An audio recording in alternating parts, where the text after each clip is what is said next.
வணக்கம் நண்பர்களே. TNPSC group 2 மற்றும் 2A தேர்வுகளுக்காக தயாராகிட்டு இருக்கிற எல்லாருக்குமே இந்த விரிவான அலசலுக்கு வரவேற்கிறோம். தேர்வு முறை எப்படி இருக்கும், என்னென்ன படிக்கணும்னு ஆரம்பிச்சு கடைசி கட்டம் வரைக்கும் நாம தெரிஞ்சுக்க வேண்டிய எல்லா விஷயங்களையும் ஸ்டெப் பை ஸ்டெப்பா பார்க்க போறோம். வாங்க ஆரம்பிக்கலாம். சரி, நாம இன்னைக்கு என்னென்னலாம் பார்க்க போறோம்னு ஒரு சின்ன ஓவர்வியூ பாத்துரலாம். முதல்ல குரூப் 2க்கும் 2Aக்கும் என்னதான் வித்தியாசம், அடுத்து இதுல என்ன மாதிரியான பதவிகள் இருக்கு, அதுக்கான தகுதிகள் என்னென்ன, அதுக்கப்புறம் முதல் நிலை அதாவது பிரிலிம்ஸ், அப்புறம் முதன்மை தேர்வு மெயின்ஸ், இதோட பேட்டர்ன் எப்படி இருக்குன்னு பாப்போம். கடைசியா ரொம்ப ரொம்ப முக்கியமா பாடத்திட்டம் அதாவது சிலபஸ் எப்படி இருக்குன்னு முழுசா லெச போறோம். ஓகே, முதல்ல குரூப் 2னா என்ன, குரூப் 2Aனா என்ன, இது ரெண்டுக்கும் உள்ள அடிப்படை வித்தியாசத்தை தெளிவா புரிஞ்சுக்கலாம். பாருங்க, இதுதான் ரொம்ப அடிப்படையான முக்கியமான வித்தியாசம். குரூப் 2 பதவிகளுக்கு இன்டர்வியூ உண்டு, ஆனா குரூப் 2A பதவிகளுக்கு இன்டர்வியூ கிடையாது. இந்த ஒரு வித்தியாசம்தான் சம்பள அமைப்பிலையும் ஒரு சின்ன மாற்றத்தை ஏற்படுத்துது. சிம்பிளா சொல்லணும்னா இன்டர்வியூ போஸ்ட், நான் இன்டர்வியூ போஸ்ட், அவ்வளவுதான். சரி, அடுத்த கட்டத்துக்கு போலாம். இந்த தேர்வுகள்ல பாஸ் பண்ணா நமக்கு என்ன மாதிரியான வேலை கிடைக்கும், அதுக்கு என்னென்ன தகுதிகள் இருக்கணும், வாங்க அத பத்தி இப்ப விரிவா பார்க்கலாம். இப்போ நீங்க பாக்குறது குரூப் 2, அதாவது இன்டர்வியூ இருக்கிற பதவிகள். இதுல வர்ற பெரும்பாலான பதவிகள் சப் ரிஜிஸ்ட்ரார், அசிஸ்டன்ட் இன்ஸ்பெக்டர், ஃபாரஸ்டர்னு நல்ல அதிகாரமிக்க பதவிகளா இருக்கு. சட்டம் ஒழுங்குலிருந்து வனத்துறை வரைக்கும் பலவிதமான துறைகள்ல வேலைவாய்ப்பு இருக்கு. அடுத்து குரூப் 2A அதாவது நான் இன்டர்வியூ போஸ்ட்ஸ். இதுல பாத்தீங்கன்னா பெரும்பாலும் அரசு அலுவலகங்கள்ல ரொம்ப முக்கியமான உதவியாளர், இன்ஸ்பெக்டர், சூப்பர்வைசர் மாதிரியான பதவிகள் இருக்கு. இதுவும் நிர்வாகத்துல ஒரு முக்கியமான அங்கம். வயது வரம்பு இது ரொம்ப முக்கியமான ஒரு விஷயம். நீங்க கண்டிப்பா கவனிக்கணும். பெரும்பாலான பதவிகளுக்கு சில பிரிவினருக்கு அதிகபட்ச வயது வரம்பே கிடையாது. ஆனா ஃபாரஸ்டர் பதவிக்கு மட்டும் உடல் தகுதி காரணமா அதிகபட்ச வயது 37 நிர்ணயிச்சிருக்காங்க. மத்தபடி குறைந்தபட்ச வயது பதவிக்கேத்த மாதிரி மாறுபடும். ஓகே, இப்போ எக்ஸாம் பேட்டர்னுக்குள்ள போலாம். எல்லாருமே சந்திக்கிற முதல் தடை முதல் நிலை தேர்வு, அதாவது பிரிலிம்ஸ். அத பத்தி இப்ப விளக்கமா பார்க்கலாம். இந்த முதல்நிலை தேர்வுங்கிறது குரூப் 2, குரூப் 2A இந்த ரெண்டுக்குமே பொதுவான ஒரே ஒரு தேர்வு தான். இது ஒரு ஸ்கிரீனிங் டெஸ்ட் மாதிரி.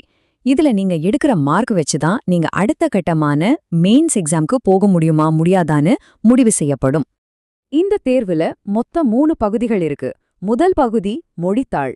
இதுல நீங்க பொதுத்தமிழ் அல்லது பொது ஆங்கிலம் ரெண்டுல ஏதாவது ஒன்ன தேர்ந்தெடுக்கலாம். இதுல 100 கேள்விகள். 2வது பகுதி பொது அறிவு. இதுல 75 கேள்விகள். 3வது பகுதி ஆப்டிடியூட் அதாவது திறனறிவு. இதுல 25 கேள்விகள். ஆக மொத்தம் 200 கேள்விகள். இதுக்கு மொத்த மதிப்பெண்கள் 300. அப்படின்னா ஒரு கேள்விக்கு 1.5 மார்க். நீங்க சரியா பதில் சொல்ற ஒவ்வொரு கேள்விக்கும் 1.5 மார்க் கிடைக்கும். இங்க 90 மார்க் எடுத்தா பாஸ்னு கொடுத்திருக்காங்க. ஆனா ஒரு விஷயத்த நல்லா புரிஞ்சுக்கணும். இது வெறும் தகுதி மதிப்பெண் தான். நீங்க மெயின்ஸ் தேர்வுக்கு செலக்ட் ஆகணும்னா அந்த வருஷத்தோட கட் ஆஃப் மார்க் எடுக்கணும். அது இந்த 90 விட ரொம்பவே அதிகமா இருக்கும். சோ நம்ம இலக்கு முடிஞ்ச வரைக்கும் அதிக மார்க் எடுக்கிறது தான். சரி, பிரிலிம்ஸ் கிளியர் பண்ணிட்டீங்கன்னா அடுத்தது மெயின்ஸ். இங்க தான் குரூப் 2க்கும் 2Aக்கும் பெரிய வித்தியாசம் வருது. அதை இப்ப தெளிவா பார்க்கலாம். இங்க பாருங்க, ரெண்டுக்குமே முதல் பேப்பர் தமிழ் தகுதி தேர்வு. அது விளக்கமளிக்கும் வகை, அதாவது டிஸ்கிரிப்டிவ் டைப். நீங்க பதில்களை எழுதி தரணும். ஆனா 2வது பேப்பரான பொது அறிவுல தான் அசல் மேட்டரே இருக்கு. குரூப் 2க்கு நீங்க பதில்களை கட்டுரை மாதிரி விளக்கமா எழுதணும். ஆனா குரூப் 2Aக்கு கொள்குறி வகை, அதாவது மல்டிபிள் சாய்ஸ் கேள்வி தான் இருக்கும். இதுதான் ரெண்டுக்குமான கேம் சேஞ்சிங் வித்தியாசம். இறுதியா நம்ம தயாரிப்புக்கு அடித்தளமா இருக்க போற பாடத்திட்டம் அதாவது சிலபஸோட அமைப்பு எப்படி இருக்குன்னு பார்க்கலாம் வாங்க. பிரிலிம்ஸ்ல பொது அறிவு பகுதியில மொத்தம் 100 கேள்விகள் இருக்கு இல்லையா? அதுல 75 கேள்விகள் வரலாறு, அரசியல், பொருளாதாரம், அறிவியல் மாதிரியான முக்கிய பாடங்கள்ல இருந்து வரும். மீதி இருக்கிற 25 கேள்விகள் திறனறிவு மற்றும் மனக்கணக்கு, அதாவது ஆப்டிடியூட் அண்ட் ரீசனிங்ல இருந்து வரும். சோ உங்க கவனம் இந்த 2 பகுதியிலையும் சரியா இருக்கணும்.